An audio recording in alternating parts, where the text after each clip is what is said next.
आऊज़ुबिल्लाहि मिनश्शैतानिर्रजीम बिस्मिल्लाहिर्रहमानिर्रहीम। अस्सलामु अलैकुम वरहमतुल्लाहि वबरकातुहू। डियर स्टूडेंट्स, कैसे हैं आप? उम्मीद है खैरियत से होंगे। तो आज हमारा लेक्चर नंबर 27 और चैप्टर 16 हमारा चल रहा है सेकेंड ईयर का।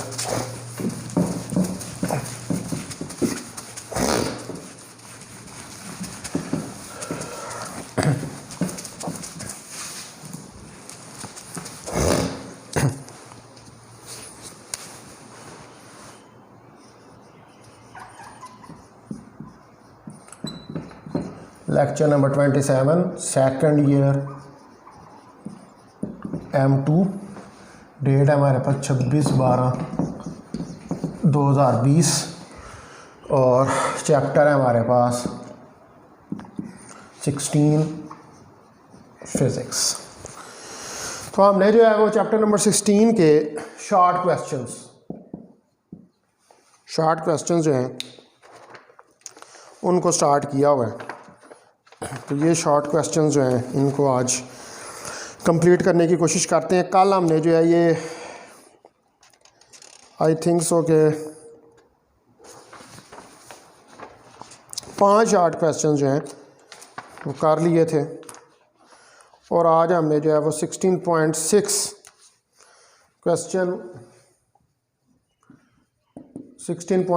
जो है इसको स्टार्ट करना है। So in RL circuit, will the current lag or leak the voltage? Illustrate your answer by a vector diagram. तो RL सर्किट यानी कि RL सीरीज सर्किट है हमारे पास। ये हमारे पास रेजिस्टेंस है और ये हमारे पास इंडक्टर है। ये R है, ये L है हमारे पास, इंडक्टर और रेजिस्टेंस। हमें पता है कि जब रेजिस्टेंस से गुजरती है तो I और V ये इन फेज़ होते हैं, थीटा 0 डिग्री होता है।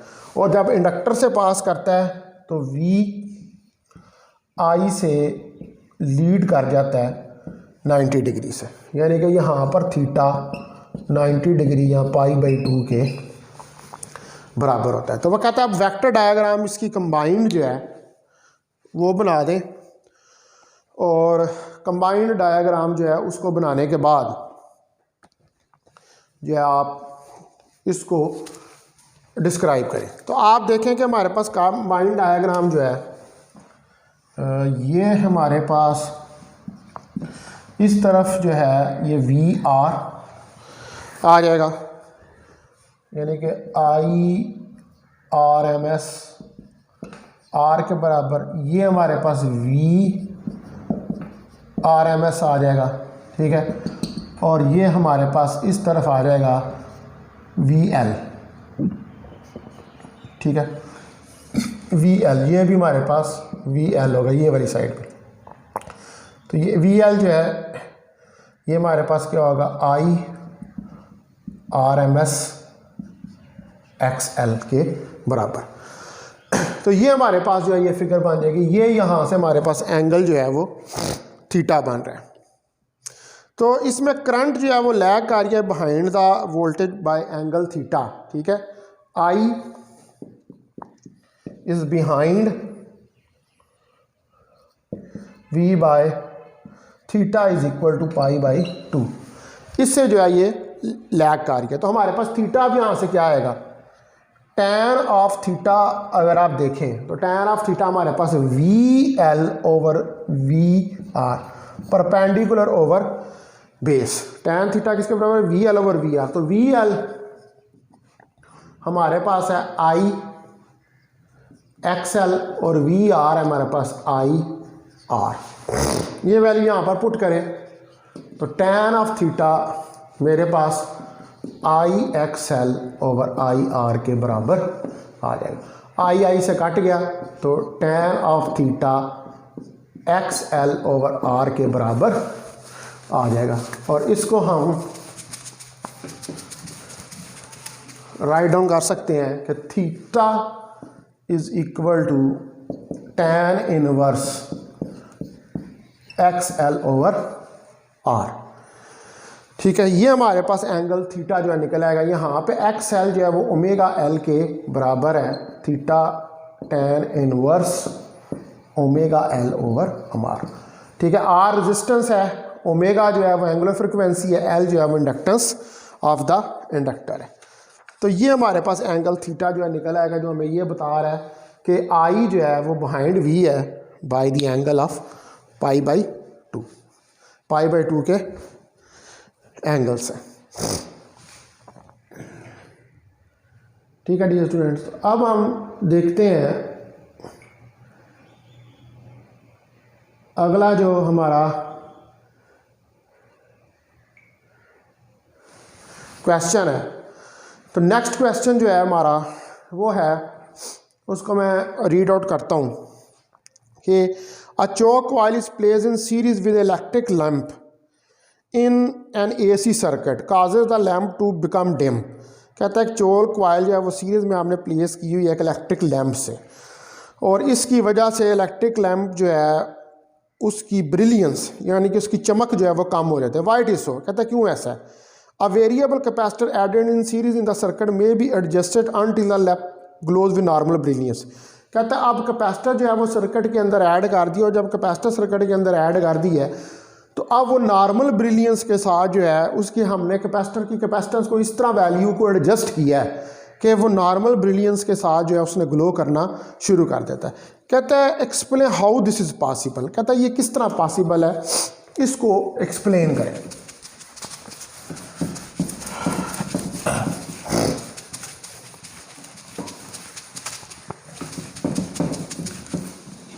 तो देखें आपके हमारे पास जो है पहला है कि जब when there is no inductor और कैपेसिटर, जब कोई इंडक्टर या कैपेसिटर जो है वो कनेक्टेड नहीं है with electric lamp, when no inductor और कैपेसिटर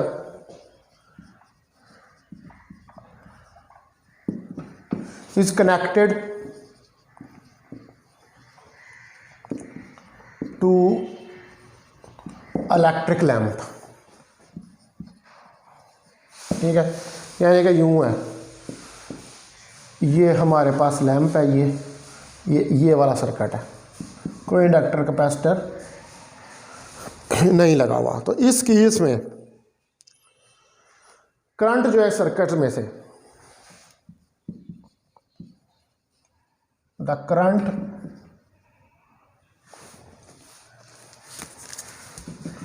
थ्रू सर्किट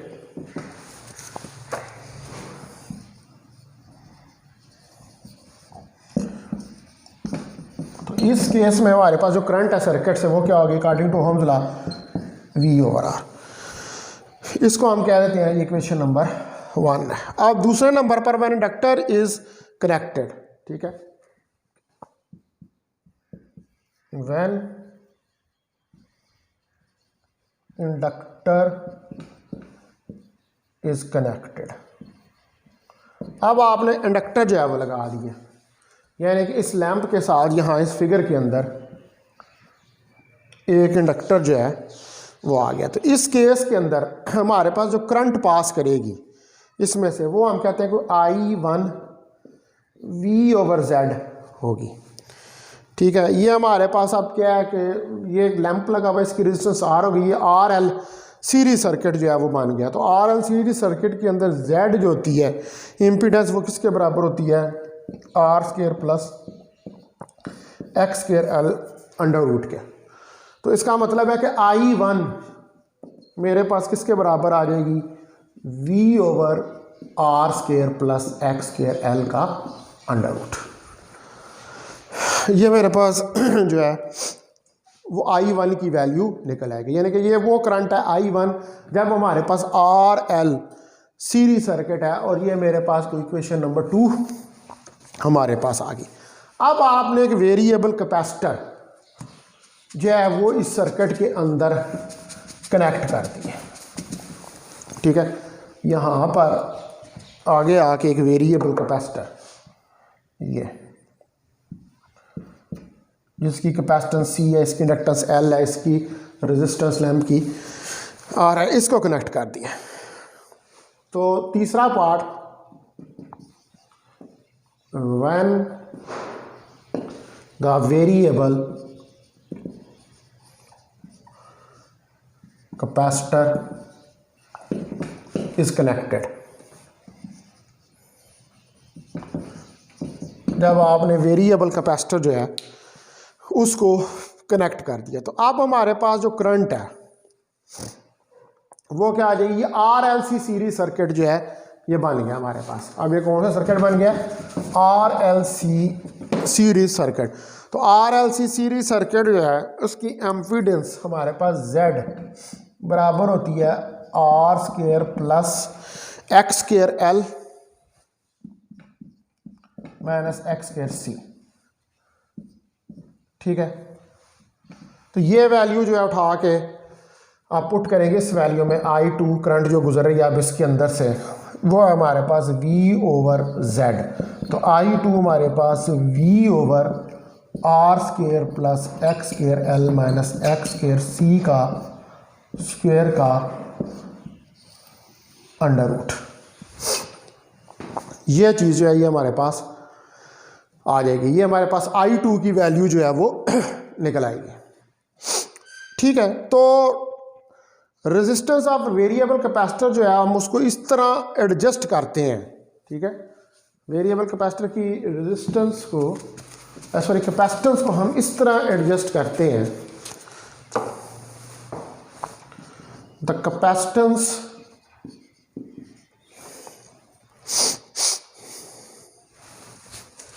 या आप कह लेंगे reactance, reactance of variable capacitor is so adjusted. इस तरह उसको एडजस्ट करते हैं कि हमारे पास ये XL XC के बराबर हो जाता है, यानी कि रेजोनेंस हो जाती है। XL is equal to XC। तो XL is equal to XC का मतलब है कि रेजोनेंस की कंडीशन है।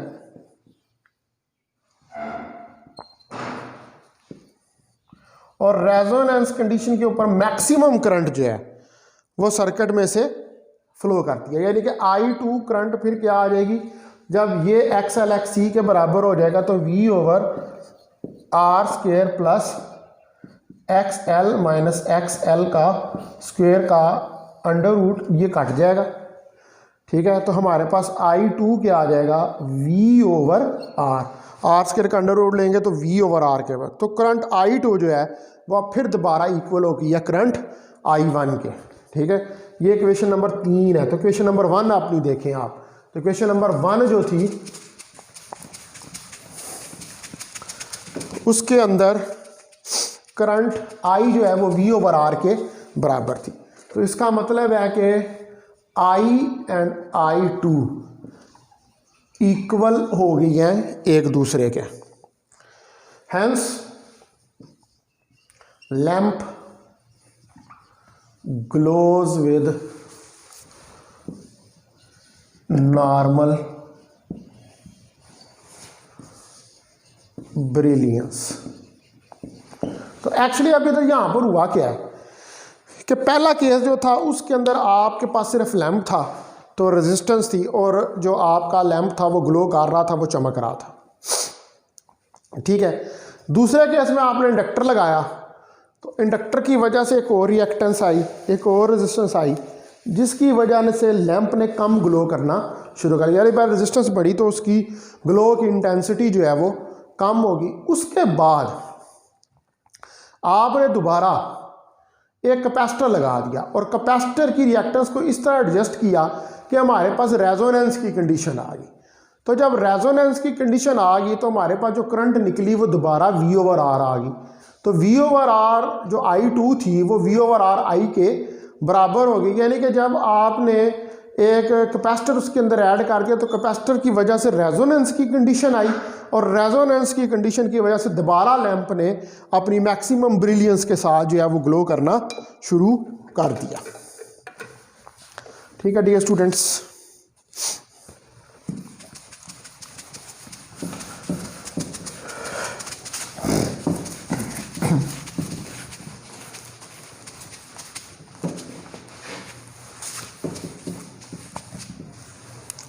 अच्छा जी, उसके बाद जो है आप आए, हमारे पास है क्वेश्चन 16.8। क्वेश्चन 16.8 कहता है कि explain condition under which electromagnetic waves are produce from a source. तो इसकी सिंपल जो है कंडीशन यही है कि जो हमारे पास अकॉर्डिंग टू मैक्सवेल्स इक्वेशंस था, या according to changing magnetic flux creates an electric field and changing electric flux creates a magnetic field. तो ये हमारे पास ओनली चांस है to generate the electromagnetic waves when electric and magnetic flux is changing. This is the possible when electric charges are accelerated by the AC source. मिसाल के तौर पर radio transmitting antenna जो है, ठीक है। तो इसकी कंडीशन जो है वो क्या है, according to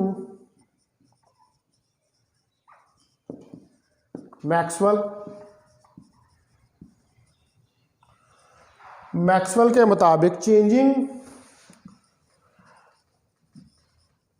magnetic flux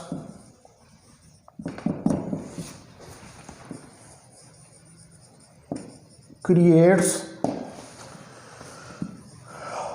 electric field and changing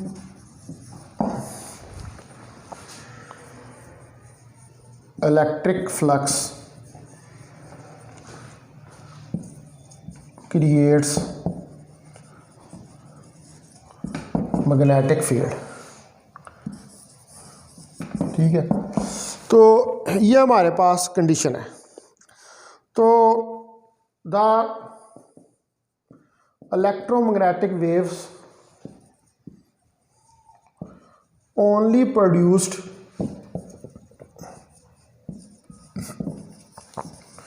when the charge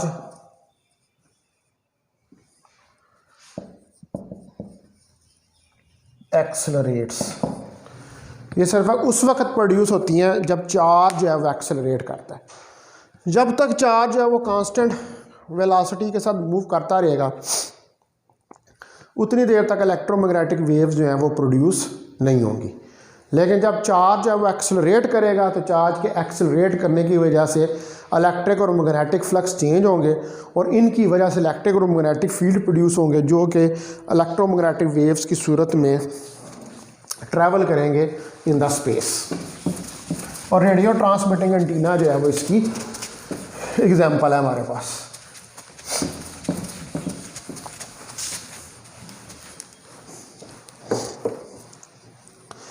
अच्छा, उसके बाद आए आप question number 16.9।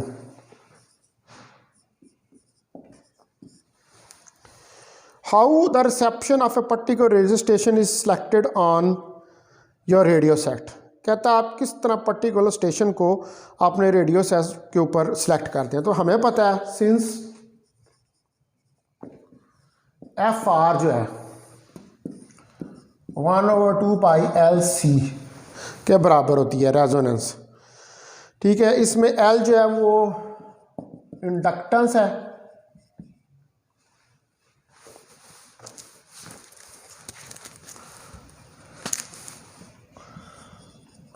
Of inductor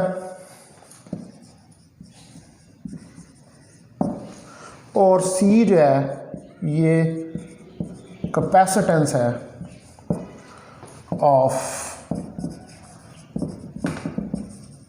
capacitor, ठीक है। तो जो रेडियो प्रोग्राम है जो डिफरेंट स्टेशन पर प्रेजेंट होते हैं इन दी फॉर्म और इलेक्ट्रोमैग्नेटिक वेव्स, वो डिफरेंट फ्रिक्वेंसीज के होते हैं। अगर हम if one adjust the value of capacitor, यानी कि अगर एक जो है वैल्यू ऑफ कैपेसिटर को एडजस्ट करे so that the natural frequency of circuit in our radio set is same as that of the transmitting station, तो बोथ फ्रिक्वेंसीज रीइंफोर्स, यानी कि दोनों फ्रिक्वेंसीज मैच कर जाएंगी and thus a particular radio station is set. कहने का मतलब यह कि आपका जो रेडियो सेट होता है उसके अंदर देखें LC सर्किट लगा होता है। तो वो जो LC सर्किट है उसकी एक नेचुरल फ्रिक्वेंसी होती है और एक फ्रिक्वेंसी होती है आपके पास जो ब्रॉडकास्टिंग स्टेशन से जो इलेक्ट्रोमैग्नेटिक वेव्स प्रोड्यूस हो रही होती हैं उनकी एक फ्रिक्वेंसी होती है। तो वो फ्रिक्वेंसीज अगर उन इलेक्ट्रोमैग्नेटिक वेव्स की एलसी सर्किट की नेचुरल फ्रिक्वेंसी से मैच कर जाए तो रेजोनेंस अकर कर जाती है और आपको पर्टिकुलर रेडियो स्टेशन जो है वो आपको सुनाई देना शुरू हो जाता है। तो हम जब रेडियो रिसीवर सेट जो होता है इसके अंदर चेंज स्टेशंस को चेंज करते हैं तो एक्चुअली हम क्या कर रहे होते हैं, एक्चुअली हम कैपेसिटर की जो वैल्यू है यानी कि जो कैपेसिटेंस की वैल्यू है उसको चेंज कर रहे होते हैं। जब हम रोटेट करते हैं नाब को रेडियो सेट के तो वो हम एक्चुअली क्या कर रहे होते हैं, वो हम कैपेसिटेंस को चेंज कर रहे होते हैं by changing over lapping area of plates of capacitor. ठीक है, यानी कि हमारे पास जो वो एरिया ऑफ कैपेसिटर है प्लेट्स का हम उसको चेंज कर रहे होते हैं। ये एक हमारे पास वेरिएबल कैपेसिटर जो है उसके अंदर लगा होता है। तो different radio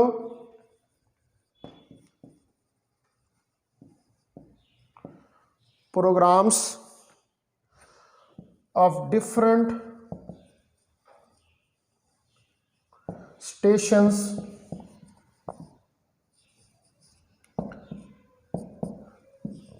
are present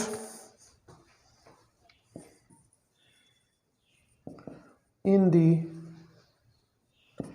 form of electromagnetic waves। ठीक है, ऑफ डिफरेंट फ्रिक्वेंसीज, वो डिफरेंट फ्रिक्वेंसीज की होती हैं,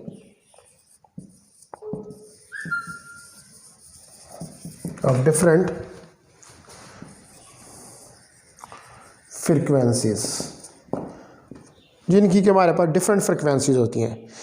if one adjust the value of a capacitor, if one adjust the value of a capacitor, इस तरह एडजस्ट करें value of a capacitor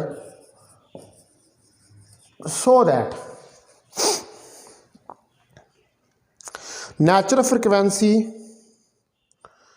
of radio set,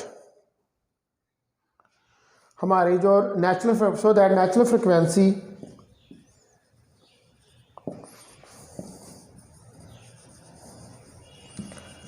of A circuit in our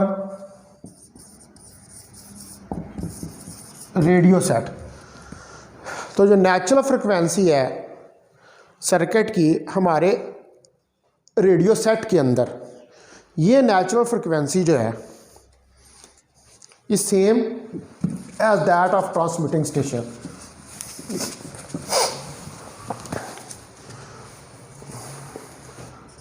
is same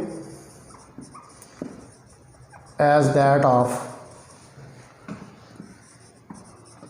transmitting station। अगर ये same हो as that of transmitting station तो both frequencies reinforce, दोनों frequency एक दूसरे को सपोर्ट करेंगी। रीइंफोर्स का मतलब होता है सपोर्ट करना। Both frequencies reinforce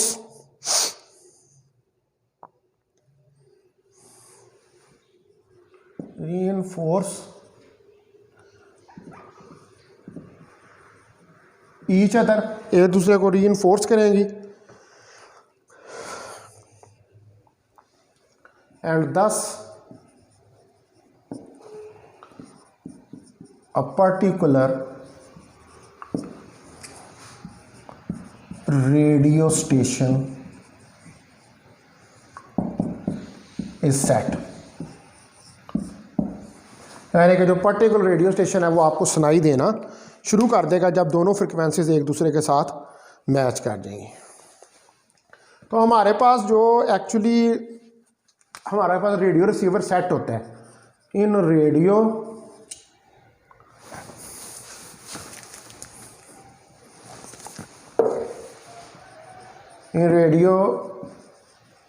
receiver set ठीक है, जो हमारे पास रेडियो रिसीवर सेट होता है, when we change stations,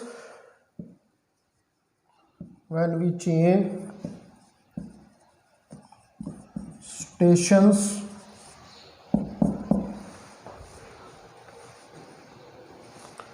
actually we change the value of C, यानी कि कैपेसिटर की वैल्यू जो है उसको हम चेंज करते हैं। ठीक है, और जब हम अपने रेडियो सेट का नॉब को रोटेट करते हैं तो एक्चुअली हम कैपेसिटेंस की वैल्यू जो है उसको चेंज कर रहे होते हैं, क्योंकि हमारे पास यहाँ पर जो कैपेसिटर लगा होता है वो वेरिएबल कैपेसिटर होता है। When we rotate the knob of radio set, actually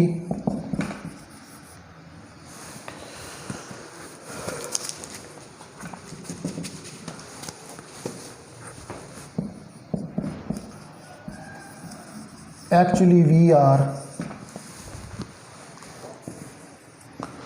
changing the capacitance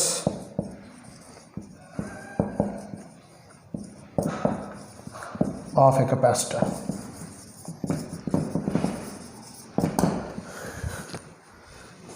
This capacitor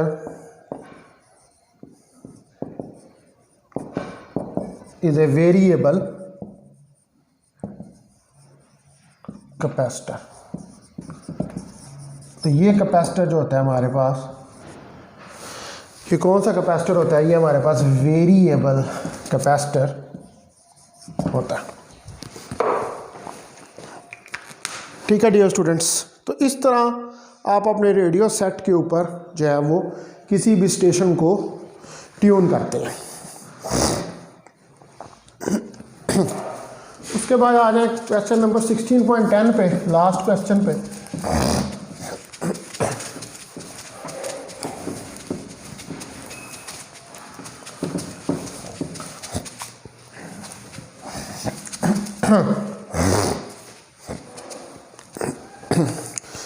What is meant by AM and FM?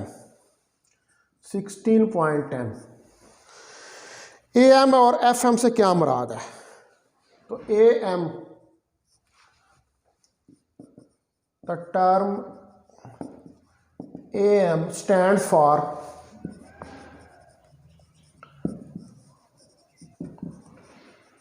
amplitude modulation।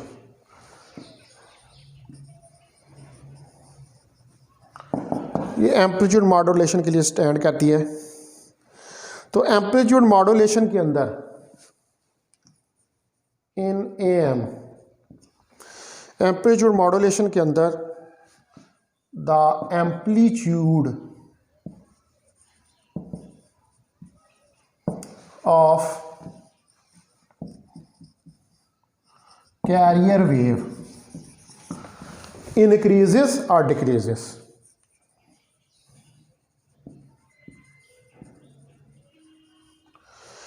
वो इंक्रीज करता है या डिक्रीज करता है ड्यू टू इंक्रीज और decrease of the increase or decrease of the amplitude of modulation signal।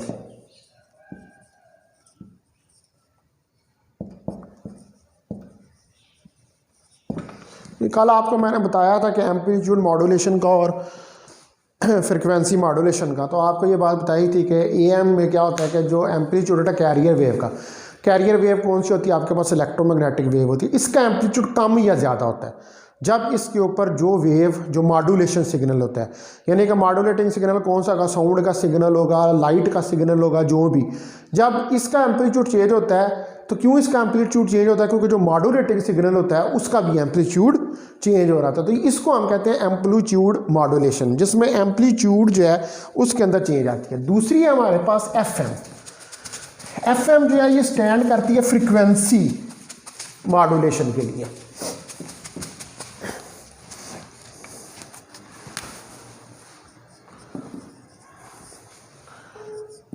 FM stands for frequency modulation, ठीक है। और फ्रीक्वेंसी मॉड्यूलेशन क्या होती है? फ्रीक्वेंसी मॉड्यूलेशन में फ्रीक्वेंसी जो in frequency modulation frequency of the carrier waves, जो फ्रिक्वेंसी होती है हमारे पास कैरियर वेव्स की, वो इंक्रीज या डिक्रीज करती है, इंक्रीज और decrease due to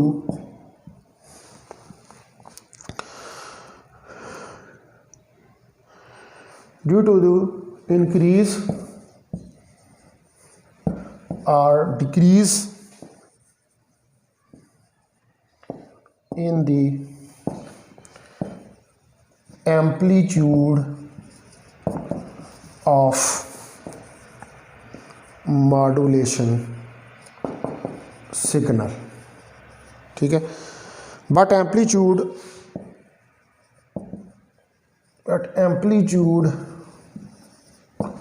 of carrier wave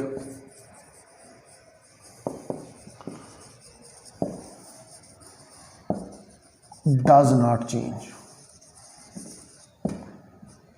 देखें जो एम्पलीट्यूड है कैरियर वेव का वो चेंज नहीं होता। तो फ्रिक्वेंसी मॉड्यूलेशन में फ्रिक्वेंसी चेंज होती है जब मॉड्यूलेशन सिग्नल का जो है वो हमारे पास एम्पलीट्यूड चेंज होता है। और जो AM मॉड्यूलेशन है उसमें कैरियर वेव का एम्पलीट्यूड चेंज होता है मॉड्यूलेशन सिग्नल के एम्पलीट्यूड के चेंज होने की वजह से। तो ये तुम्हारे पास दो होती हैं, FM और AM। ठीक है डियर स्टूडेंट्स, अब अपना आप ख्याल रखें। तो आज हमारे पास ये जो है